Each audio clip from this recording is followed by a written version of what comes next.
guys, I'm 51 years old and I want to come on here and talk to you about how I have never seen the world go so fast. Everything's going so fast, even when you've got little children, you know, coming up to you saying that the school holidays that are 6 weeks in Australia went so fast. When I was a kid, I still remember being 5 years old or 6 years old and thinking that the school holidays went so slow. I felt like it was forever. I felt like I gained a year, like I turned, you know, if I was 5, I turned 6, you know, I thought it was a whole year, basically. I'm really just trying to come on here to tell you, be so kind to yourself. Everything, rent is so dear. Buying a house, it's nearly impossible. We pay money. We have to pay for our water, our electricity. Even our ports are taken away from us. We don't own our mines. We own nothing. And you know what? We used to actually, and guess what? We've never had a war internally. So, other than the Aboriginals being taken over, but you know, the Australia we know, that we live in now has never had an actual war. And so, the thing is, I want to come on here and talk to you about. Maybe I will make a change this a little bit different. Come on here and, tell you that we need to really sort of not, just accept that it's 8 times harder to buy a house for young people. The government sold our ticketing system off in our hospitals that, cancer patients have to pay for parking most of the time. And if they don't pay for parking, they have to apply for it. For exemptions. And imagine being so sick and you have to go get accepted for parking while you're doing your treatment. Oh, my parents did it. It was horrible, both parents. So yeah, we and guess what, we don't even own our railway systems anymore. They sold the ticketing system, but guess how dumb our politicians were. They sold our ticketing systems, so how we made money, but the people that bought it said, no, we don't want the rails, we don't want the lines, we don't want the workers, we want nothing, we just want the ticketing systems, and they sold it all off. So us Australian taxpayers, they pay, you pay for the workers, you pay for the upgrades, you pay for all the maintenance, you've paid for it for the last probably 30 years. You pay for every single thing in Australia. And guess what? Trump even said it to Albanese. He sold off our rare minerals. He goes, and no one bothered to say anything because we just don't fight. And I realise our poor young people, if we don't actually argue with our government and sack them or do something, because we have the power, they work for us.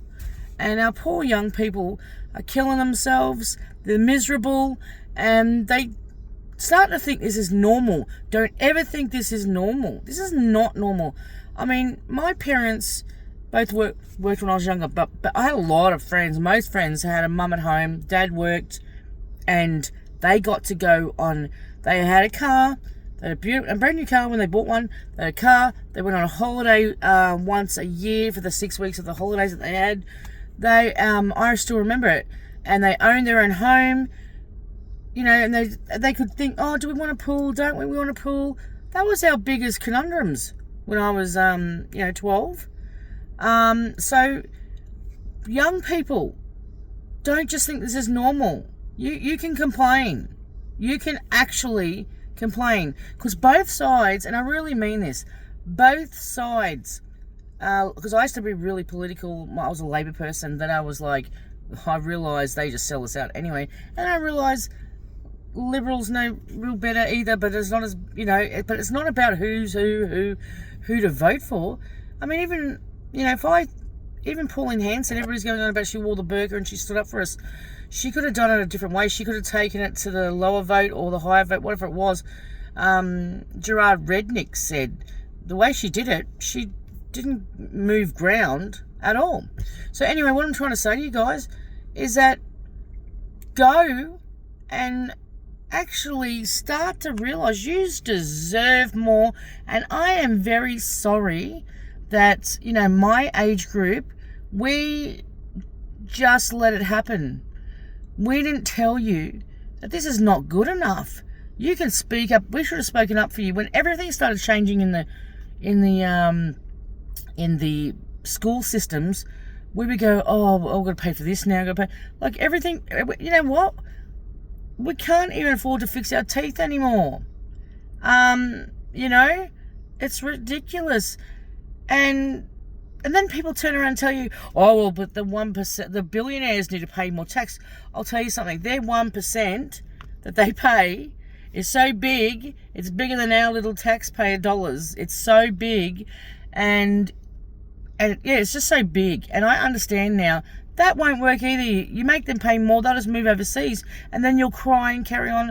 Why did they leave Australia? Or why did they leave America? Why did they leave England? It's because they were paying quite a bit, and it was fixing everything in our places, but we were conned by, you know, a political party to say, oh, it's the billionaires that should pick up the thing. No, get rid of these people. Just fire them. You know, you know who you have to write to? The Governor General. Don't write to anybody else but the Governor General. She's the person. I don't even know if it's a woman or a man these days, because I just was like, ugh. But she has the power. That's who has the power to fire everyone. We could just write a letter, everyone. We fire them. All right? I mean, I'm going to actually come up with a plan, I think, because I watch a lot of people and they come up with plans, but the thing is they don't do anything. It doesn't make a difference. And peaceful protest is always the way. Never violence. Never, ever violence. And I've got, you know, so the thing is that I've got this really good idea of what to do for a peaceful protest.